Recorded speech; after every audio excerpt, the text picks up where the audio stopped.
every one of you would agree with me that virtual reality and augmented reality is one of the biggest trends in 2016.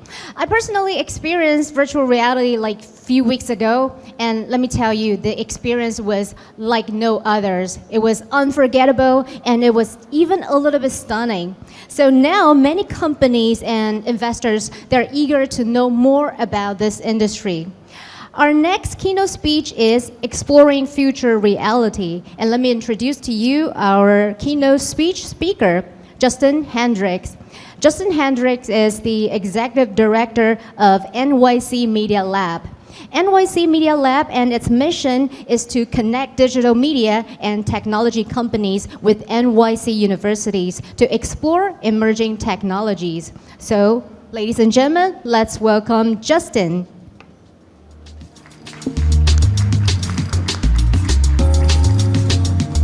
Thank you. Good morning. How's everybody doing?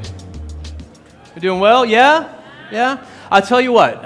Let's do something real quick while they get my presentation loaded up here. These sessions are really all about meeting someone that you don't know. So just quickly, we're going to take 1 minute to do this, but this is something I like to do.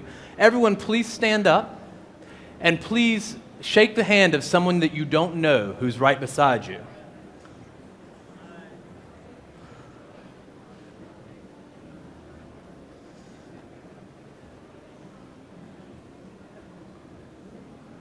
Okay, great.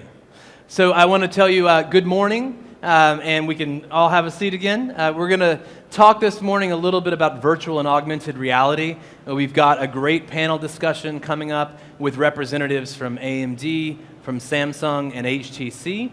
I'm going to talk to you a little bit about VR and AR and the history of those technologies and where we've got to with regard to the ecosystem. And hopefully that will be useful to you as it leads into this session with 3 companies that are some of the major players in VR and AR technology. So I am Executive Director of NYC Media Lab. You can find me on Twitter, or you can email me if you'd like more information about what we do. I'll give you a little bit of context about the Media Lab. This is our subway stop in New York City, which is at Borough Hall. I can only wish that the subways were as sparkling clean as those here in Taipei. But this is our subway stop in Brooklyn. We work out of the NYU School of Engineering in downtown Brooklyn. But we are a consortium of multiple universities in New York City.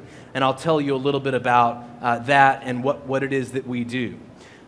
We work really across a variety of different disciplines in emerging media technology, working at the intersection of the interests of university researchers, faculty, and students on the campuses across New York City, and the big media and communications companies that are based in New York City. As you know, New York City is a global media capital, employs over 350,000 people in media, has a burgeoning tech scene, rivaled only by Silicon Valley in the United States. And what we try to do is really to bring together the universities in New York and the media and tech industry to do exciting experiments.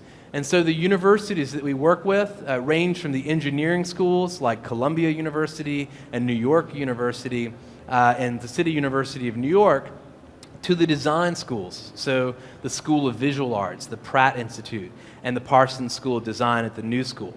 And we try to draw all of the disciplines from those universities together into our consortium to work with the media and communications companies that are part of the consortium. And those range from big media companies like Viacom and Bloomberg and the Associated Press on to mobile operators like Singtel and Rogers and Verizon.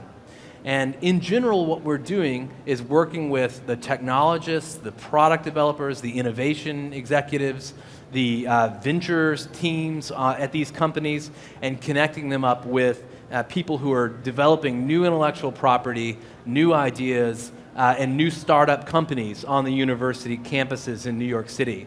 And what's exciting about that is that in a range of different disciplines, the interests of the universities and those of the companies are very much aligned. And I'd say that the 3 big ones that we work on are the data sciences, so any applications of data science to media and communications, the Internet of Things, and then also virtual and augmented reality. Those are three big themes that we work on and that we find that all the media and tech companies in New York City are very interested in and compelled by. And so much of what we do is designed around those three areas. So, in general, what we do try to do is to build projects at the intersection of those areas. And I'll talk to you a little bit about those. Our seed projects are activities that sort of engage companies specifically, and we've done various projects over the last year that have focused on VR and AR. In the last year, we've been working a lot with Verizon, which is obviously a mobile operator as well as a big content owner, having recently acquired AOL, America Online, the Huffington Post, and another of other media platforms. And we've worked with them on projects that have included 360 video, live streaming platforms for 360 video, on augmented reality interfaces for robotics. Right now we're working on a project with Viacom, essentially prototyping new storytelling methods in virtual reality. How to tell stories in VR, of course, is a big topic right now, a big topic that media and content companies are trying to wrap their heads around, and one that we're working on with a variety of our partners. And those seed projects are structured experiments, essentially, by the media companies working with the universities with the goal of trying to arrive at new ideas. We also run an accelerator, a new startup generator trying to commercialize new ideas off the campuses in New York. That's called NYC Media Lab Combine. And we had a couple of teams this year that were working on topics that would be relevant to some of the themes here, from brain-computer interfaces to virtual reality to video search and other technologies. In December this year, we published a report, and it was called Exploring Future Reality. If you're interested in it, you can find it. It goes straight to my Twitter profile. It's pinned to the top there. You're welcome to read the report. What it tried to do is to look at VR and AR, at where they're at in terms of their development, and to look at the future and how they might evolve, and to ask several key questions about how the ecosystem for virtual and augmented reality would emerge. Now, we chose the phrase future reality rather than using the term virtual or augmented reality. And we borrowed that phrase from a researcher that we work with called Ken Perlin at New York University. Ken has this idea that VR and AR are not great terms. They don't really describe what we're after. They're too distinct. This idea of there's a thing called VR, there's a thing called AR, and they're exclusive. And that eventually we'll move into a different time, a different point in the evolution of these technologies where we'll need a new phrase. His idea is that eventually we'll want to have no distinction between the reality that you and I experience every day and the reality that we'll experience with digital media interfaces sort of built into that experience. So the phrase he prefers is future reality, to describe this time when it will be very fluid, very easy for us to interface with entertainment, information, and with each other in digital media in the existing world, in sort of a blended reality. But other phrases you might hear: mixed reality, blended reality, immersive reality. There's a big argument right now about what we should call these things. Now, VR and AR are in an interesting moment. Does anyone recognize this? This is a hype curve, a sort of hype curve from the Gartner consultancy. And I don't know if you can read this. It may be very difficult for you to see. But this plots the development of various technologies along the hype curve and looks at where they're at, right? So in the beginning of the curve, you have technologies that are really in this sort of innovation trigger point. They're very early stage, there's some excitement, but yet they still have some ways to go. They tend to move through what's called the peak of inflated expectations. So that's the height of the peak there. And Gartner sees a variety of different technologies at that point. from the peak of inflated expectations, they move into the trough of disillusionment. And the trough of disillusionment is where a lot of people will begin to say, well, wait a minute, what was all the hype about? Why were we all so excited? We saw the great demo at Computex, but really what's happened? But from there, some technologies emerge onto the slope of enlightenment and then on into the plateau of productivity. And that's where they become part of our everyday lives, and lots of fortunes are made. I don't know if you can see this very well. Those of you watching on Twitch can see it at home. But Gartner suggests that VR has entered the slope of enlightenment, okay? That we're in a new period with regard to virtual reality where the opportunity is real, the technology is mature enough that the real opportunity is being created. Augmented reality following just behind, maybe 18 months, 2 years behind, in that sort of trough, but about to turn on to the slope. But the real question is, will VR be adopted by the masses? Will an enormous number of consumers begin to use and consume virtual reality and augmented reality content? Will these devices sell in millions of units? Will the software evolve? And we've seen across the history of media that people are skeptical about new media formats. Certainly in my country, in the United States, in the West, there have been a number of people who have asked significant questions about new media technologies, often with this thought that sort of seems silly, right? And we've got lots of examples of that. If you look back at the telegraph, one of the earliest communications technologies to be developed in the 19th century, a mass communications technology. In 1842, the United States Congress was asked to provide funds for a telegraph between Baltimore and New York City. And at the time, a U.S. senator named George McDuffie challenged this absurd idea by sarcastically asking, is the telegraph going to transmit letters and newspapers? He didn't understand why anyone would want to invest in something so absurd. But of course, just 4 years later, the Associated Press was founded, and of course, we've seen news delivered electronically ever since. Then, on to the invention of radio. In 1865, another American newspaper, the Boston Post, was questioning whether radio would ever be an important communications technology. They said, quote, radio would be of no practical value because well-informed people know it is impossible to transmit the voice over wires. And of course, that sort of technical skepticism about radio was proven wrong very quickly. Then television. At an event like this, in the 1939's World Fair in New York City, the first sort of television prototypes were on display. And people were interested, but similarly skeptical. The New York Times did a review of the demonstration of TV and expressed concern on its future, saying, quote, people have to sit and keep their eyes on the screen. The average American doesn't have time for that. And of course, it's extraordinary to imagine that there was ever that sort of skepticism for television when now Americans seem to spend every waking moment looking at a screen. But we see that same sort of skepticism with regard to the web, and now with regard to VR. But the basic ideas for VR have been around for some time. And I think that what we'll see over the next few years is that the time has come for these technologies to emerge. This was an academic paper that was published by a man named Ivan Sutherland to describe a product he had built, a demonstration of a prototype called the Sword of Damocles. And this paper was actually presented at a conference as far back as 1968. So this is really the sort of first evidence or the first example of a prototype of a virtual reality experience.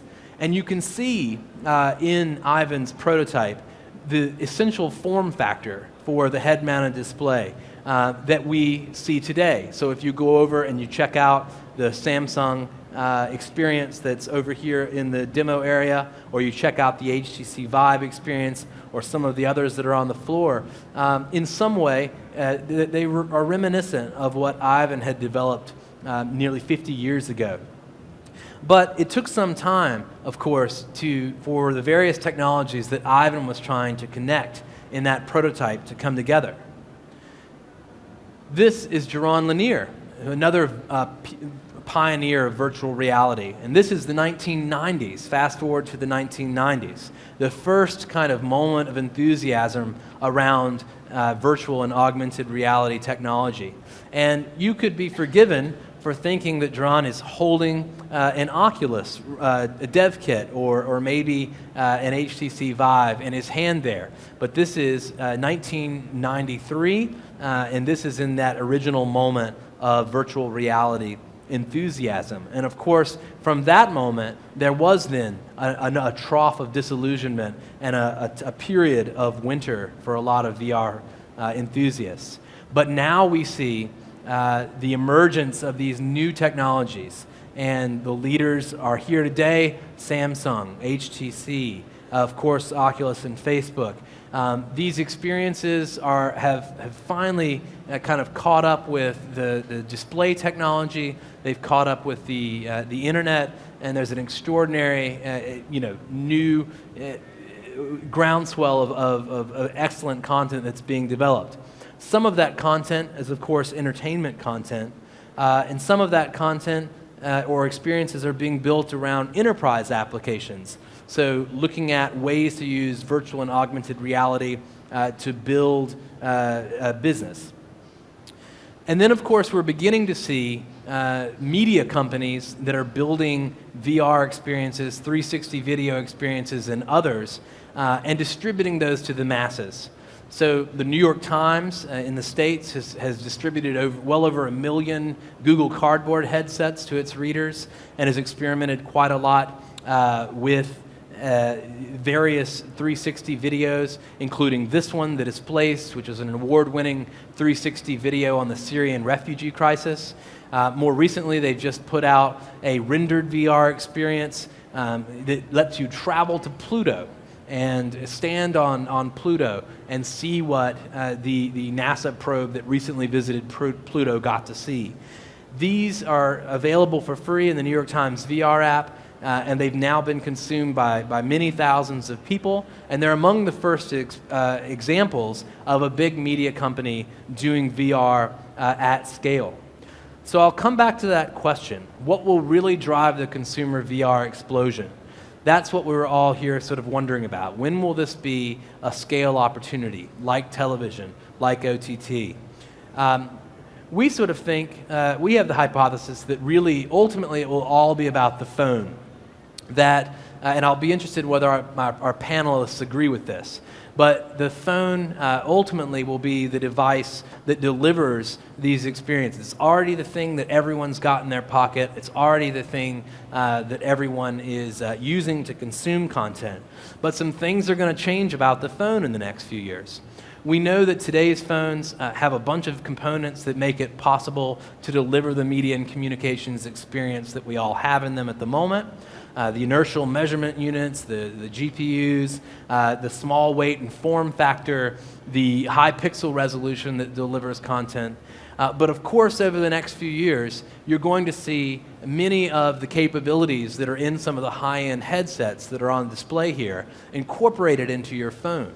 And so those, by 2018, we expect to see phones with extremely low latency IMU integration, that will make it possible to do inside-out ground truth tracking, very important for the delivery of virtual and augmented reality content, up to 120 frames per second, low latency, higher pixel density, even faster GPU, and really, I think we'll see the phone emerge as the device that conveys VR and AR into the mainstream.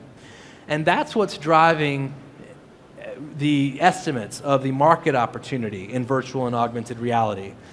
Goldman Sachs earlier this year published an equity note on the opportunity in VR and AR, and I'd encourage you all to take a look at that. looking at the global marketplace, pointing out that in the last 2 years, more than $3.5 billion in venture capital has been invested into virtual and augmented reality, estimating a $35 billion software market in AR and VR by 2025, and a combined $80 billion hardware and software market. And that was at their median estimate. Now, there was a lowercase and a higher case estimate as well, but at the median suggesting around 80 billion.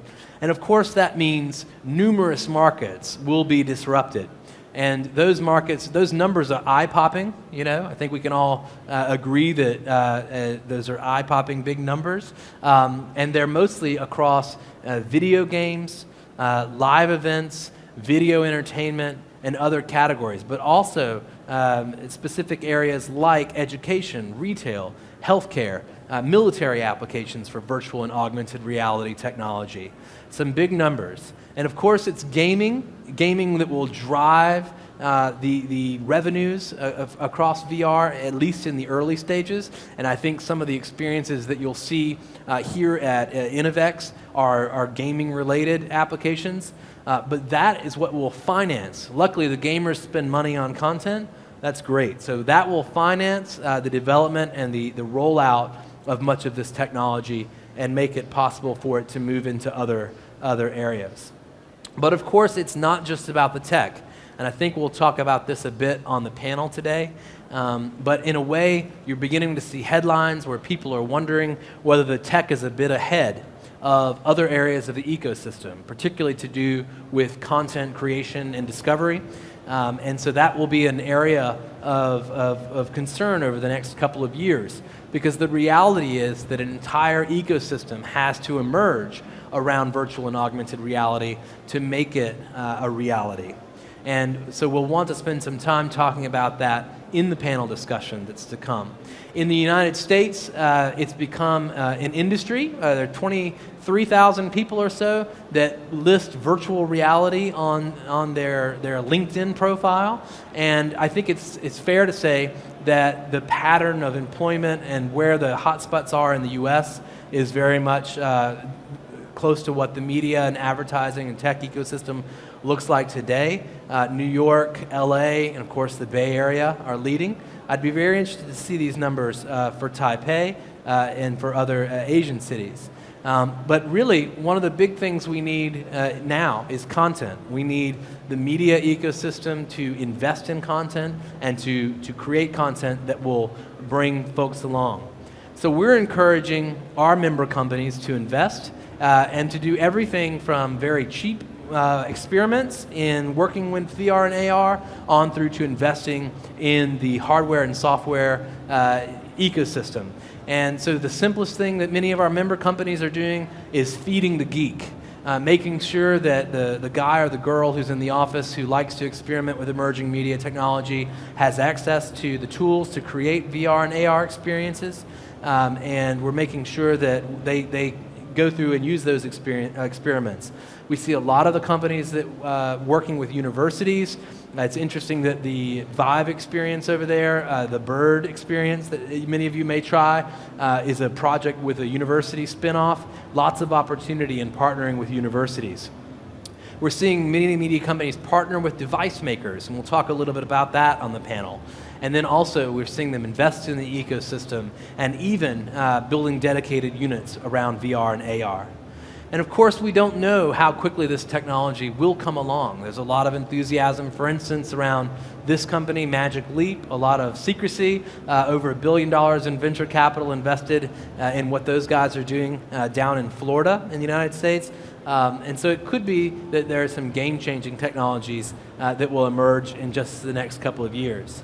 At the F8 conference, you had Mark Zuckerberg talking about VR and AR as part of the future of Facebook, talking about the form factor for VR and AR and how more than likely it will be nothing more than simply the pair of glasses that are on your head that you'll use to interact with VR and AR content. And then, of course, hopefully Celia from Samsung won't mind me mentioning this image, which was drawn and reported in the press from a patent that Samsung filed, a contact lens that essentially is for the delivery of VR content directly into the eye of the wearer. So this is where it's headed. This is where we're going. And I think that when you think about the companies that are here at Computex, at InnoVEX, when you think about the companies that we'll have on the panel here shortly, they're investing a great deal, but there are huge opportunities in the ecosystem for startups, for middle-sized companies, for small companies to advance VR and AR technology, because we certainly we will realize the hope of these technologies in the next couple of years. But it's going to be a bit of a drunken walk, okay? So this guy, maybe he's had a few too many, he's at a soccer match or something. You can see that he makes progress forward, but with a couple of steps backwards, a couple of steps to the side. Maybe a safer way to depict it is like this.